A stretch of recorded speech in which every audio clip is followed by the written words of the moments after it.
Аузубиллахи бисмиллахир-рахманир-рахим. Аса қамқор, ерекше мейірімді, жаратушы жаббар хақ Аллах Тағаланың атымен бастаймын. Бүкіл мақтаулар мен мадақтар әлемдердің Раббысы болған жаратушы жаббар хақ Аллах Тағалаға болсын. Және де адамзаттың ардақтысы болған, адамзаттың ең соңғы пайғамбары болған пайғамбарымыз Мұхаммед Мұстафа саллаллаху алейхи уассаламға Аллах Тағаланың ізгі салауаты мен сәлем болсын. Біздің каналымызға келіп түскен кейбір сұрақтарға жауап. Жалпы кішкентай сәби өмірге келген кезде оған Алла Тағаланың есімі болған Ар-Рахман, Ар-Рахим есімдерін қоюға болады ма деген. Жалпы жауап: ислам діні балаға мағынасы дұрыс, құлаққа жағымды, көркем ат қоюға шақырады. Сондықтан балаға есім беру аса жауапкершілікті талап ететін іс болып табылады. Жалпы біріншіден балаға ат қойған кезде Аллах Тағаланың есімдері болған Ар-Рахман, Ар-Рахим деген алдындағы сөзбен қоса айту ол дұрыс болмайды. Ал Абдур-Рахман, яғни рахымдының, Абдур-Рахим, рахымды болған, мейірімді болған Алланың құлы деген аттар, яғни абд сөзін қою керек. Жалпы балаға қойылып жатқан есім Аллах Тағаладан басқа құлшылық етуді білдіретін болмауы керек. Өйткені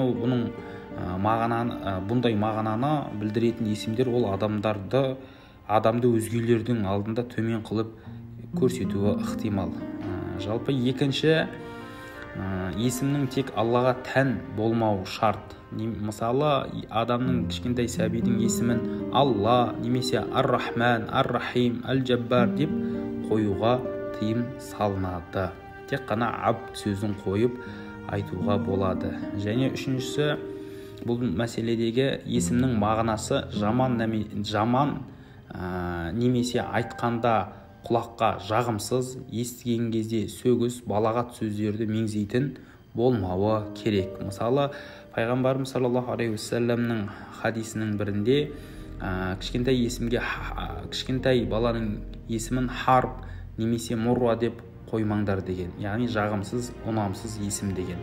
Бұндағы мағынасы Харб деген сөз соғыс, ал енді Мурра деген ащы, ұнамсыздық, ащылық деген мағынаны білдіреді.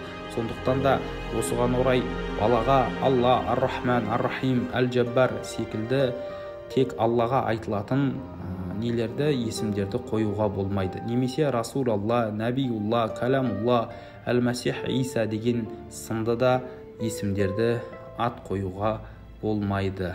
Сол үшін де бұндағы айтылатын нәрсе тек қана жас кішкентай туылған сәбиге дұрыс есім беру. Ал егер Алланың 99 көркем есімдегі аттарды қоятын болсаңыздар, онда абд сөзін қосу керек. Мысалы, Абдур-Рахман, Абдур-Рахим, Абдус-Самад деп.